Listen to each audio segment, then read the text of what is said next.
말씀으로 시작하는 축복의 하루, 오늘은 8월 20일 수요일입니다. 우리에게 주신 하나님 말씀은 에스겔 계속해서 20장 10절에서 26절까지의 말씀 함께 합독하도록 하겠습니다.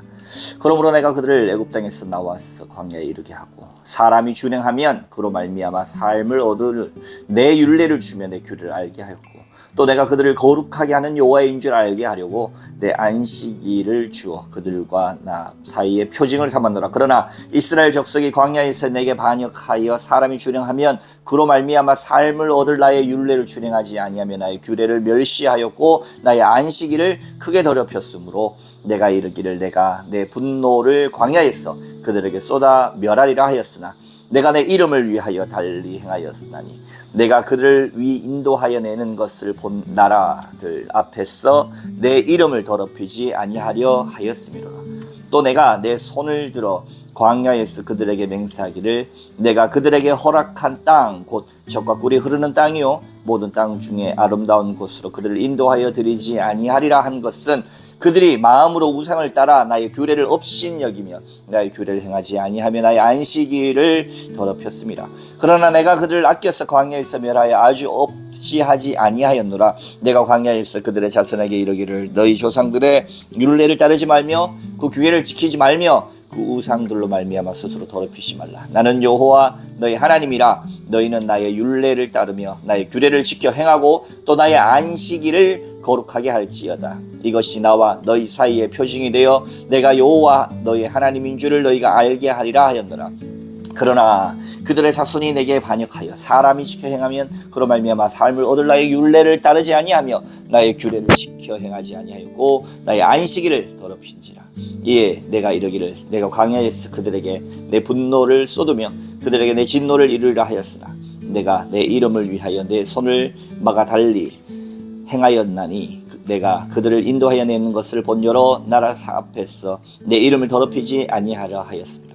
또 내가 내 손을 들어 광야에서 그들에게 맹세하기를 내가 그들을 이방인 중에 흩으며 여러 민족 가운데 해치리라 하였나니 이는 그들이 나의 규례를 행하지 아니하며 나의 율례를 멸시하며 내 안식일을 더럽히고 눈으로 그들의 우상을 사모하며 또 내가 그들에게 선하지 못한 율례와 능히 지키지 못할 규례를 주었고 그들이 장자를 다 화제로 드리는 그 예물로 내가 그들을 더럽혔으면 그들을 멸망하게 하여 나를 여호와인 줄 알게 하려 하였습니다. 아멘. 오늘도 주님의 귀하신 말씀 앞에 서신 저와 여러분들 가운데 좋으신 우리 주님의 귀한 은총과 평화가 가득하시길 주님의 이름으로 축복합니다. 하나님께서는 에스겔을 통해서 이스라엘에게 계속해서 경고의 말씀을 들려주시죠. 우리가 이 매일의 영상을 통해서 계속해서 말씀을 쪼개어 보니까 계속해서 심판하신다 말씀만 하시고 아직도 이스라엘 예루살렘은 완전히 멸망하지 않았습니다. 587년, 6년에 이스라엘이 완전히 바벨론에서 멸망한다고 했는데 아직 그 사이 590년 정도의 91년 정도의 그 시기에 머물러 있다라고 하는 것이죠. 생각건데 이 정도 경고하셨으면 보통 한국 사람들은 3번을 이야기하죠. 한 번 잘못하고 2번 잘못하고 3번째 잘못하면 완전히 그냥 끝내내 버립니다. 베드로는 예수님께 당당하게 누군가 나에게 잘못하면 7번까지 용서하면 되겠습니까? 라고 아주 통 크게 7번을 얘기했지만 예수님께서는 어떻게 얘기하셨죠?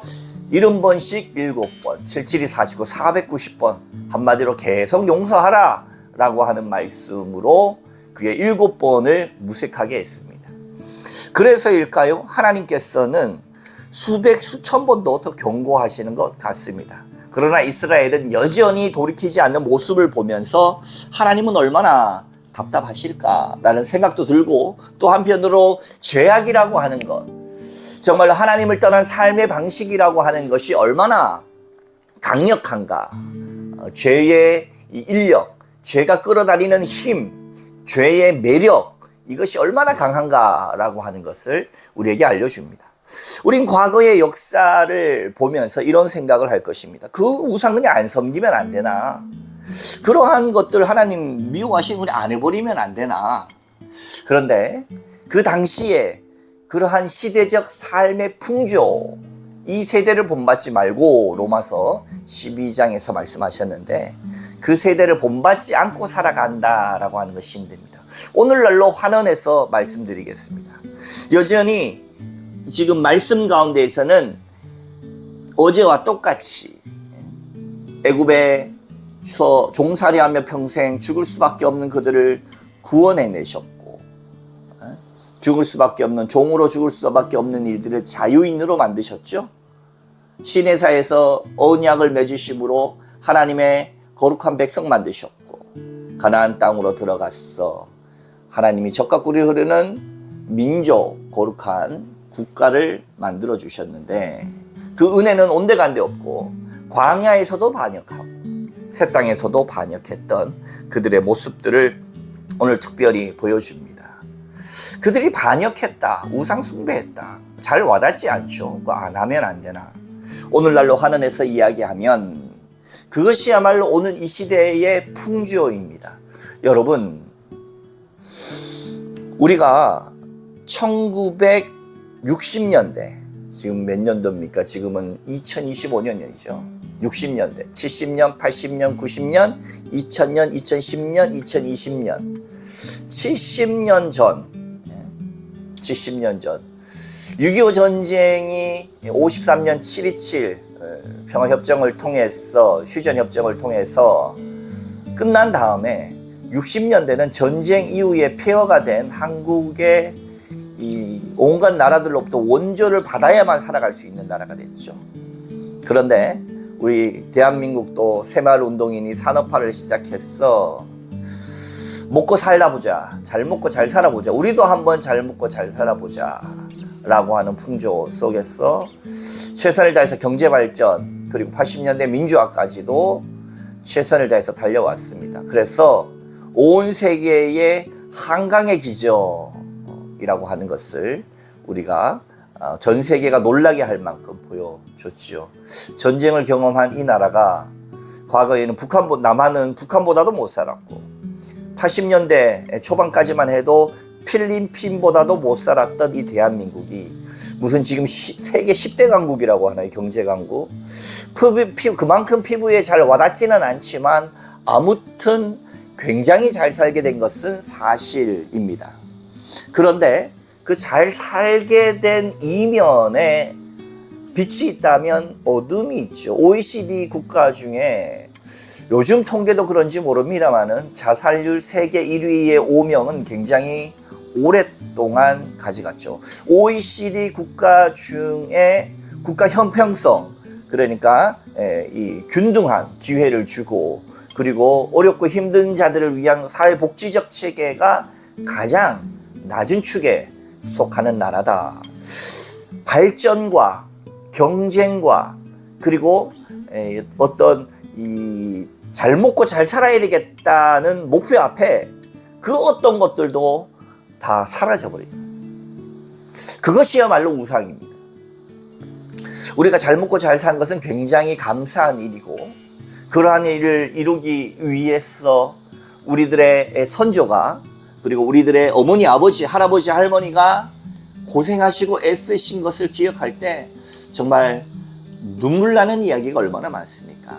그 영화로도 그런 것들이 많이 만들어지지 않습니까? 70년대 독일의 광부로 그 하기 싫어하는 간호사, 독일 사람들, 본국인들도 싫어하는 그런 일들, 거의 시체를 치우다시피 하는 그런 일들을 하려고 그곳에서 외화벌이에 나섰고 월남전, 베트남전 수많은 것들을 통해서 외화벌이와 이 나라가 정말 잘 살기 위해서 애쓴 것에 대해서는 너무나 감사한 일인데 거기는 정말 우리가 어떻게 잘 살 것인가, 어떻게 부자가 될 것인가가 아니라 이제는 우리가 어떻게 정말로 가치 있는 인생을 살 것인가에 눈을 돌릴 때가 됐다라는 겁니다. 왜? 바로 더 많이 가져야 되고 더 높이 올라가야 되고 많은 것을 소유해야만 행복한 줄 알았던 그 삶만으로는 충분치 않다는 겁니다. 우리가 잘 먹고 잘 사는 것 자체를 싫어할 사람이 누가 있겠습니까? 그것은 없습니다. 그것이 이 시대의 세상의 풍조입니다. 그 자체, 돈 자체가 잘못됐다기보다는 모든 것을, 사람의 생명보다도 돈이 중요한 것으로, 모든 사람 앞에 진정한 행복한 삶이라고 하는 것에 대해서 그런 세상 풍조 가운데 너무 매몰돼 버렸다. 그래서 우리는 복음을 전해야 되는 것입니다. 그 기쁜 소식이 뭡니까? 예수 그리스도께서 오늘, 하나님께서 오늘 이스라엘 백성에게 말씀하신 율례와 규례, 안식일을 지키라는 거예요. 목표를 향해서 내달리는 사람에게 가장 듣기 싫은 소리가 있다면 쉬어라라는 이야기일 겁니다. 그러나 오늘 하나님께서는 안식일이라는 규례에 대해서 특별히 따로 떼어서 여러 번 강조하시는, 쉬어라. 그 말은 단순히 소파에 널브러져서 쉬어라는 말이 아니라 돌이키라는 겁니다. 돌이켜 보라는 겁니다. 내가 제대로 살고 있는지, 제대로 방향을 잡고 있는지. 여러분, 지금 우리가 살아가고 있는 이 삶은 최초이자 마지막 삶 아닙니까? 이번 삶 전에 또 다른 삶을 사신 적이 있습니까? 이번 삶 이후에 또 다른 삶을 더 살아낼 수 있는 사람이 있습니까? 우리의 삶은 유일한 한 번의 삶이기 때문에 우리가 최소한의 먹고 살고 자고 이런 욕구들이 충족되었다면 그 다음에 더 큰 것을 바라보는 것이 인간의 욕구입니다. 요즘 몸만 건강하다면 한국 사회 속에서 굶어 죽는 사람은 거의 없습니다. 하다못해 이 사회복지라고 하는 것이 되어 있지 않습니까? 그런데 왜 많은 사람들은 스스로 목숨을 끊을까요? 그것은 바로 삶의 참 의미와 가치, 복음을 발견하지 못했기 때문에 그렇습니다. 이스라엘 백성들은 하나님의 참 삶의 가치와 의미, 복음에서 떠났어 하나님으로부터 저주받았고, 그러나 하나님은 그 마음을 포기치 아니하시고 오늘 18절 이하, 내가 광야에서 그들의 자손에게 이르기를, 하나님의 그 말씀의 비전을 계속해서 광야 가운데에서 그들을 훈련시키며 광야 1세대를 넘어 광야 2세대까지 38년간의 광야의 그 대도리 같은 방황하는 이스라엘 속에서도 하나님은 그들이 계속해서 반영하고 가증하며 불평하는 삶에서 하나님께 감사하고 율법을 지키며, 또 중요한, 오늘 말씀에 정말로 중요한 것, 계속해서 반복되고 있는 것, 20절, 여러 번 반복되지만 20절, 또 나의 안식일을 거룩하게 할지어다. 쉴 수 있는 사람을 만드는 겁니다. 그의 본인의 삶에 하나님 부여하신 참 의미의 삶을 살기를 원하십니다. 여러분의 다람쥐 쳇바퀴 같은 그 삶 속에 여러분 의미 충만함을 느낍니까? 하나님의 말씀이 여러분의 삶을 의미 있게 하실 겁니다. 하나님의 말씀이 오늘의 여러분의 삶을 충만하게 하실 것입니다. 죽을 수밖에 없는 우리를 살리셨어, 구원하셨어. 그 누구보다도 가치 있게 오늘 하루 생명 살라고 명령하신, 그 생명을 허락하신 하나님이 어느 철학자의 말처럼 우리의 존재가 이 땅 가운데 내던져진 동재가 아니라 오늘도 우리를 사랑하셨어. 생명 주신 하나님의 허락에 의해 오늘도 살아가는 줄 믿으시고 오늘 믿음으로 말미암았어 이스라엘이 광야 1세대 2세대를 거치면서 계속해서 하나님의 경고를 받으면서도 돌이키지 못했다면 우리는 예배의 회복, 안식일의 회복, 정말로 삶의 참 가치의 회복, 복음의 회복을 통하여 단 한 번밖에 없는 우리의 인생이 정말로 하나님 앞에 가치 있는 인생으로 살아내시기를 주님의 이름으로 축복합니다.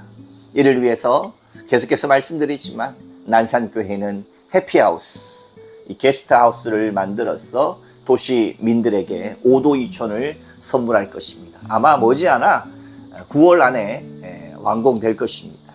이 영상을 보신 분들 중에 누구라도 완공된 이후에 오도 이천의 삶을 꿈꿔보시고 자유롭게 예약하셔서 오셔서 정말 편안하게 자연 속에서 주신 하나님의 영성을 통하여 참 안식, 참 복음, 참 돌이킴의 삶을 회복하시기를 주님의 이름으로 축복합니다. 함께 기도하겠습니다. 하나님 고맙습니다. 오늘도 주님의 말씀을 우리에게 주십니다. 끝없이 경고하시며 그들의 역사를 통하여 하나님의 규례를 지키도록 그리고 안식일을 지키도록 오늘도 명령하신 하나님의 말씀을 바라보며 우리 도시민들의 그리고 이 세상의 삶, 경쟁과 돈을 쫓는 삶에서 이제 쉼과 여유와 자족과 비움의 영성을 통하여 참 하나님의 복음이 21세기 이 땅 가운데 우리를 통하여 나타날 수 있도록 축복하여 주시옵소서. 감사드리며 거룩하신 예수님 이름으로 기도하옵나이다. 아멘.